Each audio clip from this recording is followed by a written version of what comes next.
ഇതൊരു വീടാണ്. വീടെന്നതിനെ വിളിക്കാൻ കഴിയുമോ എന്നറിയില്ല. പക്ഷേ ഇവിടെ 2 ജീവനുകൾ കഴിയുന്നുണ്ട്. അമ്മയ്ക്ക് ഇത്തിരി വയ്യാത്ത പോലെ 9 വരെ പഠിച്ചു. പിന്നെ 10ാം ക്ലാസ് പാസ്സായതും ഒരു 10 ദിവസം പോയി. പിന്നെ പൈസേൻ്റെ കുറവായി. പിന്നെ അങ്ങനെ പഠിപ്പം നിർത്തി അങ്ങനെ പണിക്ക് പോകാൻ തുടങ്ങി.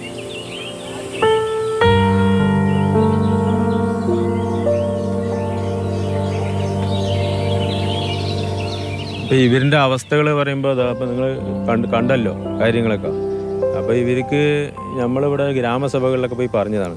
3 വർഷമായി ഇവർക്കൊരു പെരയുണ്ടായിരുന്നു, ഒരു ഓടിട്ട ചെറിയൊരു പെര, അത് വീണു. 3 വർഷമായി. അന്ന് വന്നിട്ട് ഇവരിൻ്റെ ആങ്ങളമാർ ചെറിയൊരു പെര കെട്ടി ഇട്ട് കൊടുത്താണ് ഇപ്പോൾ ആ കാണുന്ന ഷീറ്റിട്ട ഒരു പെര. ഇപ്പോൾ അവിടെ മഴ പെയ്താൽ ഇരിക്കാൻ പറ്റില്ല.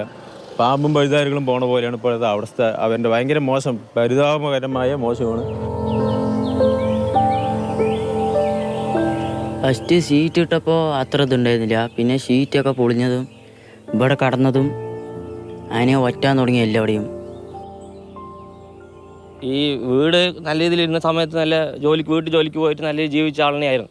പക്ഷേ വീടും കൂടി ഇങ്ങനെയായി, ആരുമില്ല, എല്ലാവരും കൈവിട്ട അവസ്ഥയായപ്പോഴാണ് മാനസിക നില വളരെ മോശമായി. ഈ രീതിക്ക് ഇപ്പോൾ റോഡിൽ കിടക്കുക, ഡെയിലി ഇത് കൂടെ ഭയങ്കര സങ്കടമായിട്ടുള്ള കാര്യം തന്നെയാണ്. 2 പേർക്ക് ശ്വാസം വിടാൻ പോലും കഴിയില്ല ഈ വീടിനുള്ളിൽ. പക്ഷേ 2 ജീവനുകൾ ഇവിടെ താമസിക്കുന്നു. രാധികയ്ക്കും മിഥുനും പോകാൻ മറ്റിടമില്ല. അടർന്നു മാറിയ വാതിൽ വീടിനു സമീപമുണ്ട്. പകുതി പൊളിഞ്ഞതാണ് മേൽക്കൂര. ഇന്നോ നാളെയോ എന്ന് പറഞ്ഞു നിൽക്കുന്ന ചുമരുകൾ. നേരെ പഞ്ചായത്തിൽ നിന്ന് എല്ലാ അധികൃതരും ഇവിടെ വന്ന് അതിൻ്റെ വീടിൻ്റെ ഉള്ളിൽ പോയി അവർക്കൊരു വീടും കിടക്കാനൊരു വീടും ഒരു കട്ടിലും കൊടുക്കാൻ പറഞ്ഞ് ഏറ്റിട്ടാണ്. ഇതേപോലെ വേറെ എവിടെയും പോയിട്ട് അതും ഏറ്റതായിരുന്നു. ഇപ്പം 3 മാസം കഴിഞ്ഞ് 5 മാസമായി. 5 മാസമായിട്ട് ഇന്നേ വരെയായിട്ട് അവർ തിരിഞ്ഞു നോക്കിയിട്ടില്ല. ഭൂമിയിൽ ജീവിച്ചിരിക്കുന്നു എന്നതിന് തെളിവായി കൃത്യമായ രേഖകൾ ഇവർക്കുണ്ടാകണമെന്നില്ല.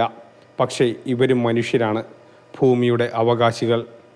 മാതൃഭൂമി ന്യൂസ്, പാലക്കാട്.